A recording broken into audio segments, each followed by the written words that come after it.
Hello दोस्तों, कैसे हो आप सब। तो दोस्तों आज हम बात करने वाले हैं तुलसीदास जी के जीवन परिचय के बारे में, क्योंकि दोस्तों ये बोर्ड पेपर की दृष्टि से बहुत ही महत्वपूर्ण होता है जीवन परिचय।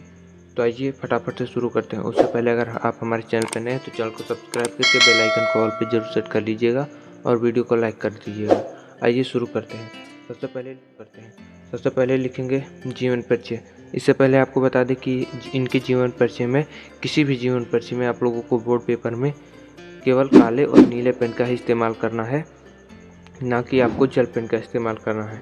और केवल काले और नीले पेन का और स्केच का इस्तेमाल करना है। इसके अलावा और कोई भी चीज़ का इस्तेमाल नहीं करना है, हाईलाइट वगैरह कुछ भी नहीं करना है। तो आइए फटाफट से शुरू करते हैं। सबसे पहले हेडिंग डालेंगे जीवन परिचय। अच्छे राइटिंग से लिखेंगे ताकि एग्जामिनर को देखे, समझ में आए, उसको समय ना लगे पढ़ने में। आप लोगों को ऐसा लिखना है कि आप अच्छे राइटिंग में, क्योंकि अगर आप लोगों को वो समय देगा पढ़ने के लिए एग्जामिनर, तो वो आपका नंबर श्योर है काट लेगा आधा से ज़्यादा।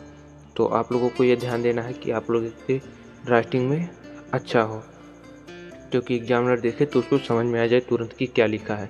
तो यहाँ पे सबसे पहले लिखेंगे मोटी पेन से काले जीवन परिचय, हेडिंग डालेंगे। उसके बाद में इनका पूरा जीवन परिचय लिखेंगे।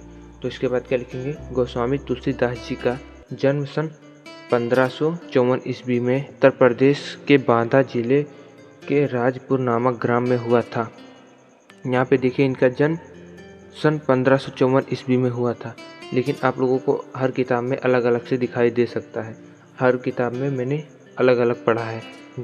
जैसे आप लोग देख सकते हैं, इस किताब में अलग दिया गया है, इस किताब में अलग दिया गया है जीवन परिचय में इनका जन्म। तो यहाँ पे आगे आप संभवतः जोड़ सकते हैं, संभवतः जन्म सन 1554 ईस्वी में हुआ था। इस तरह से आप लिख सकते हैं। इसके बाद क्या है, कुछ विद्वान का मानना है कि तुलसी जी का जन्म एटा जिले के सोरो नामक ग्राम में हुआ था। मतलब कुछ विद्वानों का मानना है कि इनका जन्म एटा जिले के सोरो नामक गांव में हुआ था, पर पता नहीं। इनके जीवन परिचय में बहुत ही मतभेद है। आप लोगों को केवल जन्म इनका याद कर लेना है और मृत्यु और इनके माता पिता, मतलब जिनका भी नाम दिया होगा वो नाम याद करके इनकी कहानी की तरह आप लोगों को याद करना है जीवन परिचय। और इनके पिता का नाम आत्माराम दुबे तथा माता का नाम हुलसी था। इसके बाद क्या है, इनका जन्म अयुक्त मूल नक्षत्र में होने के कारण इनके माता पिता ने इन्हें त्याग दिया था। मतलब इनका जन्म जो हुआ था मूल नक्षत्र में, जिनकी वजह से इनके माता पिता ने इनको त्याग दिया था। इनका बचपन अनेक आपदाओं के बीच व्यतीत हुआ। मतलब इनका जो बचपन था बहुत ही कठिन था। इसके बाद है 29 वर्ष की आयु में इनका विवाह रत्नावली के साथ हुआ। इनका विवाह 29 वर्ष के आयु में हो गया था, इनके पत्नी का नाम था रत्नावली, ये याद रखेंगे, के साथ हुआ था। एक बार पत्नी के बिना कहे मायके चले जाने पर आधी रात में आंधी तूफान का सामना करते हुए ये अपनी ससुराल जा पहुँचे। मतलब इनके बगैर, पत्नी को कहे बगैर ये अपने ससुराल जा पहुँचे आधी रात को। क्या आंधी तूफान भी आ रहा था और वे जाकर अपने ससुराल पहुँचे, क्योंकि वो अपने पत्नी के प्रेम में उतना ही मगन हो गए थे। और इस पत्नी ने इनकी यह दशा देखकर डांट लगा दी। मतलब इनके पत्नी ने इस दशा को देखकर उन्हें डांट दिया और इस तरह अपनी पत्नी की फटकार से तुलसीदास जी वैराग्य हो गए।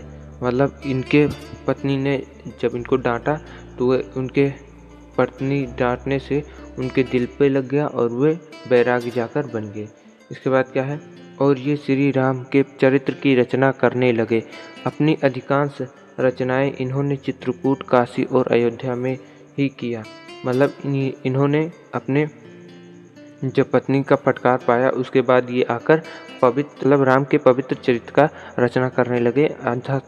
अधिक से अधिक इनकी रचनाएं जो हुई हैं चित्रकूट, काशी और अयोध्या में ही हुई। इसके बाद क्या है, और इनकी मृत्यु सन 1623 ईस्वी में लगभग हुई। मतलब ये भी, इनका मृत्यु भी अस्थायी नहीं पता है कि इनका मृत्यु कब हुआ। इसलिए आप संभवतः अलग लगा सकते हैं। इसके बाद इनकी रचनाएँ क्या हैं उनको देख लेते हैं, क्योंकि अगर रचनाएँ नहीं लिखेंगे तो आप लोगों को 2 नंबर काट लिया जाएगा। इसलिए नई शिक्षा नीति में बहुत ही बड़ा बदलाव आया है कि आप लोगों को रचनाएँ भी लिखनी है और हमेशा भी लिखना आता था। पर जो पहले होता था वो 3 नंबर का होता था, अब 5 नंबर का हो गया है जीवन परिचय। तो इसलिए आप लोगों को अच्छे से लिखना है, ज़्यादा से ज़्यादा कहानी खींच कर लिखना है कि लंबा हो जाए कापी में।